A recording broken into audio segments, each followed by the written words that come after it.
Bienvenue dans Capital Humain. Je suis Magali Siméon, ancienne dirigeante, membre de Comex dans des grands groupes et coach. J'ai vu à quel point les équipes, le capital humain peut transformer une entreprise. Mais la réalité est parfois difficile. Est-ce que vous avez du mal à attirer ou garder les meilleurs talents? Est-ce que vous êtes parfois frustré devant certains départs? Ou est-ce que vous vous demandez combien de vos salariés se lèvent chaque matin avec l'envie de donner le meilleur d'eux-mêmes? Dans ce podcast, nous proposons des histoires inspirantes et vraies, des stratégies concrètes pour transformer votre capital humain en un véritable levier de succès. Alors, est-ce que vous êtes prêt à transformer ou améliorer votre approche? Abonnez-vous et rejoignez-moi chaque semaine pour partager vos défis et célébrer vos succès.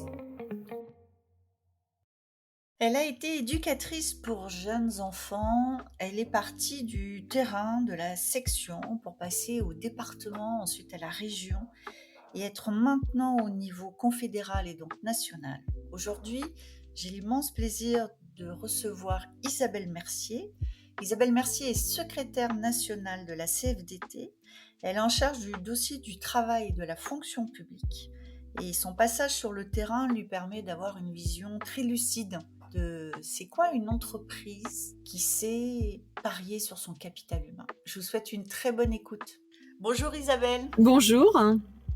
Isabelle, merci beaucoup d'être ici avec nous. Votre parole et votre point de vue a beaucoup de sens pour moi et pour nos auditeurs et nos auditrices. J'ai envie de commencer par une première question un peu large. Pour vous, aujourd'hui, comment vont les salariés en France ? Alors c'est assez ambivalent parce que d'une part, dans les dernières enquêtes qu'on a pu faire à la CFDT auprès des salariés et dans les entreprises d'administration et de façon plus générale, ils sont quand même près de 60% toujours à se sentir épanouis dans leur travail, à aimer leur travail, à vouloir travailler. Et je le fais exprès de commencer par ça parce que ça va un peu à l'encontre d'idées préconçues qu'on pourrait entendre à travers certains propos patronaux et certains propos de pouvoir public. Et en même temps, on sent, et il l'exprime aussi, une forte tension, fortement préoccupée et des salariés qui sont en mal de reconnaissance et en mal de sens, avec une augmentation des burn-out, une augmentation des risques psychosociaux qui augmentent et dans le privé et dans le public, et puis une difficulté croissante à trouver du sens à ce qu'ils font et à se sentir vraiment mal reconnus par des employeurs, et qu'ils soient publics ou privés. Et les derniers éléments qu'on a pu entendre autour des restrictions budgétaires, puisqu'on est en plein dans le budget de l'État, c'est des salariés qui sont trop en arrêt de travail, qui travaillent pas assez, qui sont trop souvent absents, des jeunes qui veulent pas travailler.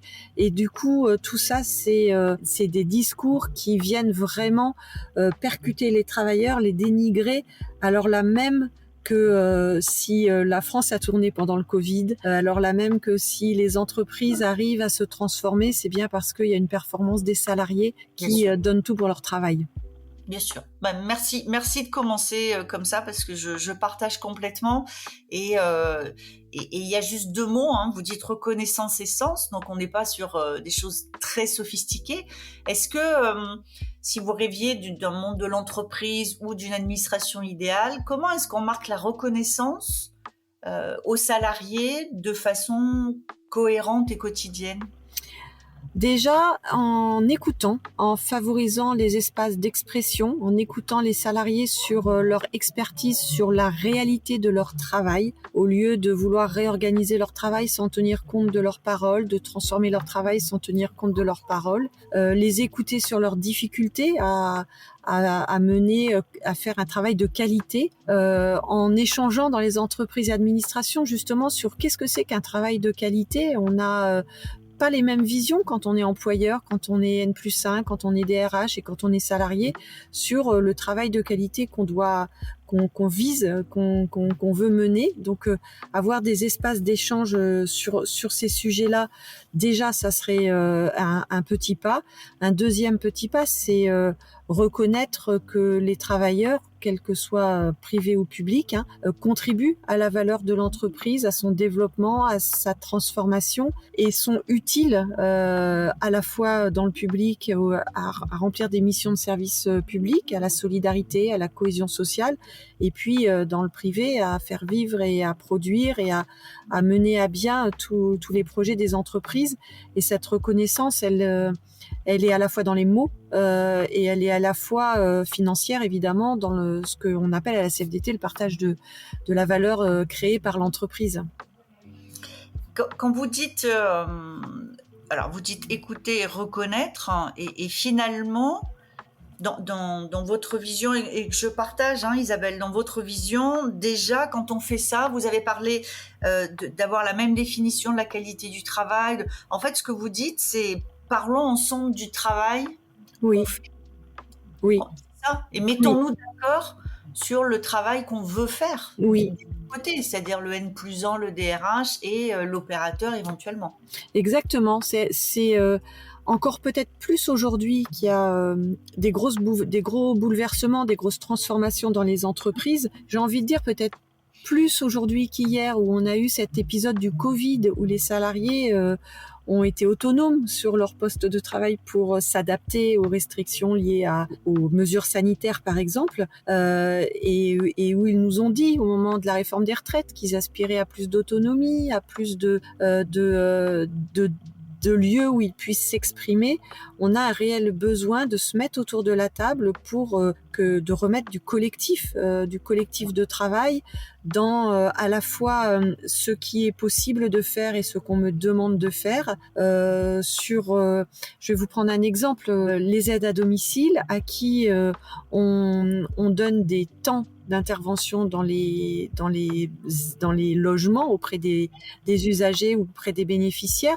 À aucun moment on leur demande si ça leur permet d'entrer un minimum en relation avec le bénéficiaire. Or, aujourd'hui, certaines boîtes, les temps sont tellement restreints qu'à part soigner, on ne peut plus rien faire. Ou à part faire l'entretien de la maison, on pourrait se poser la question de est-ce qu'on soigne quand on ne peut plus rien faire d'autre à part mettre un pansement. Exactement. Quand on sait l'impact psychologique et de la relation humaine dans le bien-être physique, c'est clair. Et se mettre autour de la table pour se dire voilà, tel qu'on veut réorganiser les choses, et de laisser la parole et de regarder comment on peut adapter ces réorganisations en fonction d'une certaine réalité, c'est reconnaître les salariés. Je prends un autre exemple, les éducateurs spécialisés aujourd'hui dans les secteurs de l'aide sociale à l'enfance. C'est une catastrophe parce que ils ont plus les moyens d'accompagner correctement les familles et les enfants. Et plutôt que de parler en plus d'accompagnement de famille, aujourd'hui on parle de nombre de dossiers. On passe de 28 dossiers à 30 dossiers, mais c'est des gens en fait en face, c'est pas des dossiers.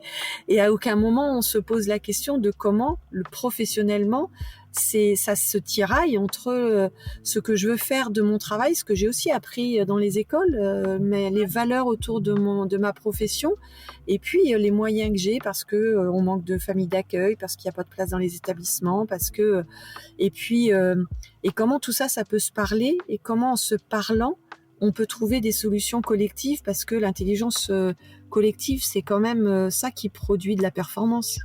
Bien sûr, bien sûr. Et en fait, quand je vous entends, je réalise tout à coup que il y a cette espèce de soupçon souvent du côté de l'entreprise que si on demande aux salariés, ça va être un espace de non-productivité, ça va être un espace où les gens vont chercher à tirer un peu les temps, alors que possiblement, et vraiment il ne faut pas l'exclure pour ceux qui nous écoutent, il y a des bonnes idées qui peuvent en sortir, qui sont des idées qui permettent d'être efficaces, d'avoir de l'impact. Et il y a beaucoup de métiers où c'est nécessaire. Oui, je vous rejoins complètement. Et donc en fait, vous et la CFDT dans son ensemble, vous avez justement travaillé pendant un petit moment sur le travail tel que vous le voyez. Est-ce que vous pouvez nous parler un peu d'où vient ce projet et quelles sont les grandes lignes justement que vous en avez ressorties ? Alors le projet, la question du travail pour la CFDT, elle a toujours été centrale. D'abord parce que le travail, c'est pour nous, facteur d'émancipation pour les salariés. Ce qu'on a mesuré avec les différents événements qu'on a pu vivre ces dernières années, réforme des retraites, le Covid, c'est que soit le travail était pris que sous l'angle de la question de la santé et des conditions de travail, soit qu'il était complètement absent des discussions et notamment très souvent absent dans les CSE aujourd'hui, dans les instances, toujours sur le pourquoi le travail que nous voulons. Hein. Oui, donc on est sur pourquoi le travail tel que nous le voulons, qu'est-ce qui est à l'origine et quelles sont vos grandes conclusions en fait? Voilà, alors du coup, effectivement, avec tout ce qui a pu s'exprimer au moment du Covid, au moment de la réforme des retraites, il nous a semblé indispensable de porter toutes les dimensions du travail, parce que le travail, c'est pas que la question de la santé, mais c'est bien un tout autour de cette dimension que l'on a identifiée, hein, un travail qui dans lequel les salariés ont dû se mettre du sens, un travail dans lequel ils sont les acteurs des transformations, dans lequel ils reprennent du pouvoir d'agir, un travail qui est source aussi d'égalité, qui est inclusif et qui lutte contre les discriminations, et puis évidemment un travail dans lequel on fait la promotion de pratiques managériales plus participatives, notamment autour des questions d'organisation du travail, et puis cette question de l'articulation des temps qui est quand même hyper centrale aujourd'hui, peut-être plus qu'hier, parce que on travaille loin de son domicile, parce que il y a les problématiques de garde d'enfants, il y a les problématiques d'aidance, et que tout ça, cette articulation des temps, elle est aussi cruciale dans la vie des salariés. Et du coup, l'idée, c'était de rendre public la manière dont la CFDT voit le travail que nous voulons, autour de cette dimension qui font ce que le salarié, faut arrêter de le saucissonner en petits paquets, mais faut vraiment prendre ces dimensions dans leur globalité, avec cette volonté à la fois nous, CFDT, d'agir en interne pour que le travail soit améliorer la prise en charge des questions du travail dans les entreprises par nos équipes, mais aussi que la CFDT soit un peu le leader de la question du travail, ou en tout cas influence l'externe dans les partis politiques, influence les patrons, soit aussi un influenceur finalement autour de ces questions du travail et de la manière dont, si on agit sur le travail, en agissant sur le travail, on agit sur les questions démocratiques aussi dans l'entreprise, et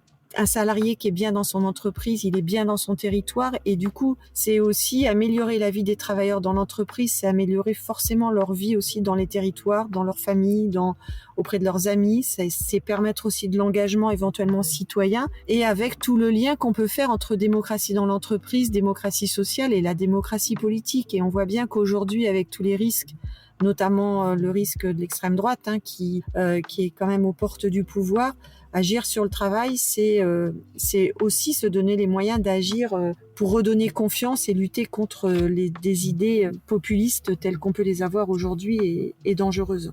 Bon, alors j'ai 50 questions qui m'arrivent, donc vous voyez, je prends vraiment... Désolée. Non, mais c'est parce que ça me passionne.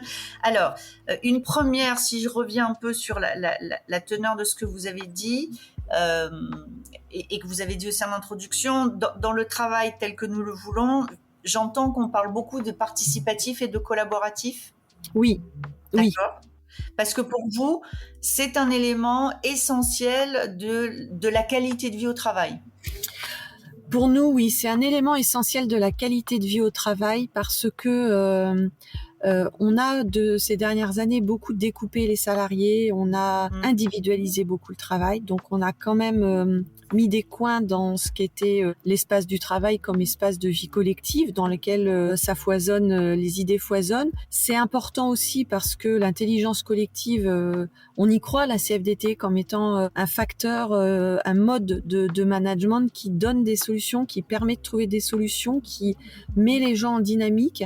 Et puis dans les transformations, que ce soit liées au réchauffement climatique, à la transition écologique, l'intelligence artificielle, mais aussi les restructurations des entreprises, si on ne le fait pas avec, on a deux risques. C'est que d'abord les salariés subissent et freinent les transformations, et le deuxième risque, c'est que on soit complètement tellement déconnecté de la réalité du travail qu'on soit complètement à côté de la plaque dans la manière dont on pense ces transformations, alors là même, et l'histoire nous le montre, que quand on fait confiance aux salariés, ils sont capables de trouver eux-mêmes des solutions. Et l'histoire nous montre très bien aussi, Isabelle, que quand on fait à partir de tableaux Excel avec des consultants extérieurs et en pensant de façon totalement intellectuelle, on retrouve jamais les résultats escomptés dans la vraie vie de l'entreprise. Exactement. Et je dis pas souvent jamais, mais là je suis à peu près sûre de mon jamais pour en avoir vécu quelques-uns comme ça. Donc oui, bien sûr. Alors après, je vais tirer un autre fil que je trouve très intéressant. Vous nous dites finalement, ce monde de l'entreprise qui laisse la parole et qui laisse... Vous parlez beaucoup d'intelligence collective, mais moi je rajouterais une forme de responsabilité collective. Ce que vous nous dites, c'est aussi une façon de travailler sur c'est quoi une démocratie, et donc d'avoir un effet aussi sur le salarié quand il ressort de l'entreprise et qu'il devient un citoyen. Oui, c'est Thomas Gautron qui a fait cette étude-là l'année dernière au mois de juin et qui constate que moins il y a de l'autonomie au travail, plus il y a un risque de vote RN, moins il y a une prise en compte de l'articulation des temps, moins il y a d'engagement citoyen et donc plus il y a de tentatives aussi, soit à l'abstention, soit au vote Rassemblement national, et moins il y a de reconnaissance et de paroles prises dans l'entreprise, plus on subit les modifications, moins on a de prise, et du coup plus on a l'impression dans notre vie au quotidien de subir tout un environnement, et du coup et clairement souvent on a tendance à se dire il y a le salarié et il y a le citoyen, mais c'est les mêmes personnes en fait, parce que quand vous habitez à 1 heure de votre lieu de travail et que vous avez des enfants et qu'il faut gérer les gardes des enfants, les temps de transport, plus les embouteillages, enfin que les journées sont à rallonge, que du coup vous courez au boulot parce qu'il faut que tout soit fait dans le timing pour pouvoir être chez soi pas trop tard, ou que vous avez des parents à accompagner parce qu'ils sont en maladie, enfin la vie en dehors du travail, elle vient percuter le travail et le travail vient percuter. Et du coup, il y a forcément des liens. Et dans la morosité qui est un peu la nôtre aujourd'hui quand même, entre la situation géopolitique, la situation française, politique, économique, etc. Moi, je suis convaincue, et on est convaincue à la CFDT, que si on améliore la vie des travailleurs au travail, par ricochet, on arrivera à construire la société qu'on veut aussi, avec des solidarités, avec de l'espoir, avec des perspectives, et que c'est vraiment... on a un réel enjeu à valoriser les gens, à les reconnaître au travail pour qu'ils se sentent reconnus comme citoyens. Et j'aime bien ce que vous pointez là, et on pourra en citer d'autres, c'est que si moi je suis d'accord avec ce que vous dites, c'est que globalement ça a été démontré. Alors, ça a été démontré par Thomas Gautron, mais par d'autres. Ça a été démontré que quand on est épanoui, on est en meilleure santé. Ça a été démontré que quand on est épanoui, on est plus généreux vis-à-vis des autres et plus empathique. Tout ça, c'est des choses, c'est pas juste l'invention d'un pays des bisounours qui serait très utopique. C'est que aujourd'hui, il y a beaucoup d'études qui ont prouvé que on est plus ouvert au monde, on est plus créatif, on est plus inventif pour trouver des solutions quand on est aussi mieux dans sa vie. Et cette idée de saucissonner qui est très claire, et on voit bien, c'est-à-dire c'est les mêmes qui vont dire la vie perso, on la laisse à la porte de l'entreprise, mais en même temps, quand on est en télétravail, c'est quand même un peu compliqué. Enfin, je vois très bien. Vous parlez, vous parlez pas mal des temps de vie, et vous parlez aussi des conciliations de vie, mais vous mettez un S à vie. Est-ce que vous pouvez nous expliquer un peu mieux comment vous avez cette vision de temps de vie sur une existence et une carrière aussi, et pas juste sur un moment donné? Ouais.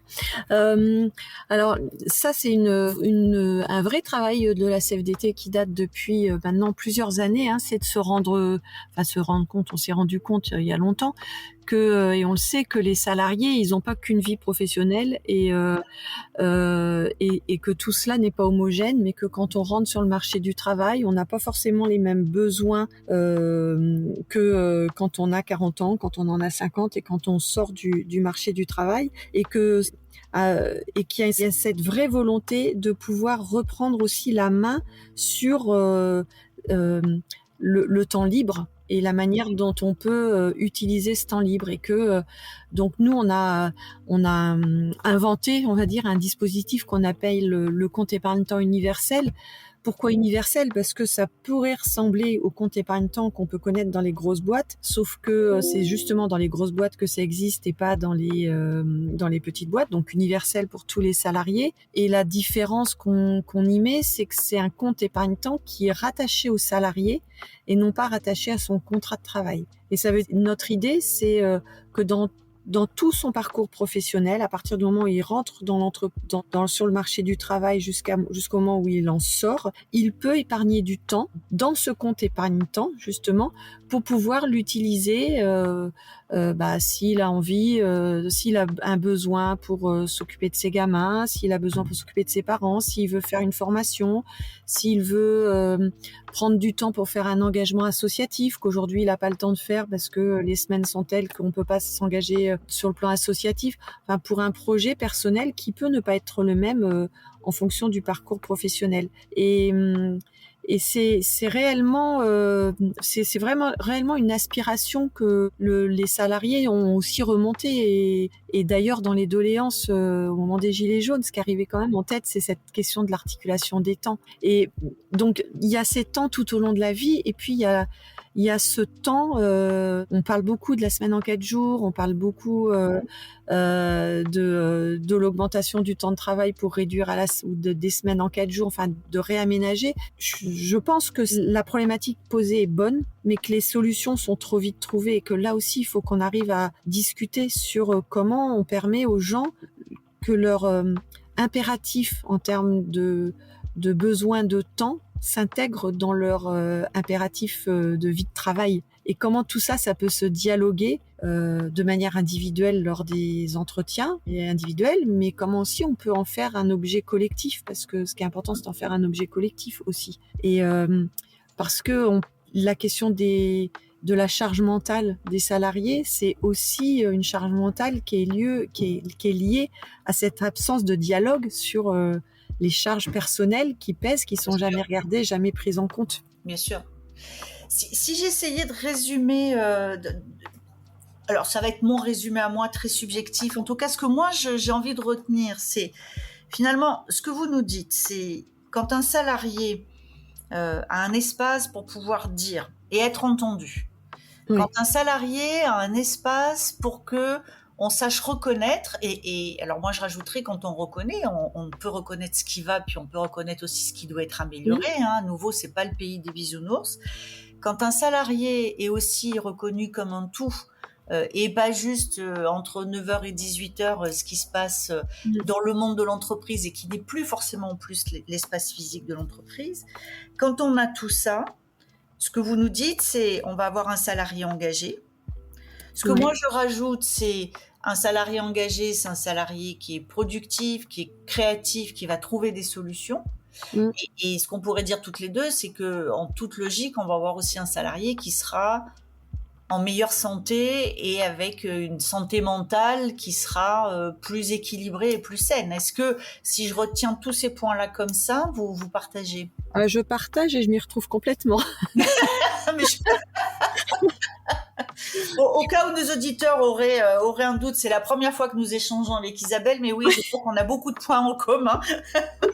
Écoutez, ça sera le mot de la fin. C'est, contrairement peut-être à ce que certains dirigeants croient, prendre un peu de temps pour écouter et entendre, c'est pas perdre de l'argent, c'est possiblement en gagner.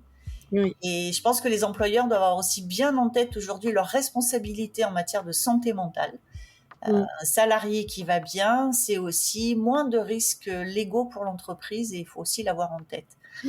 Merci beaucoup Isabelle. Merci beaucoup.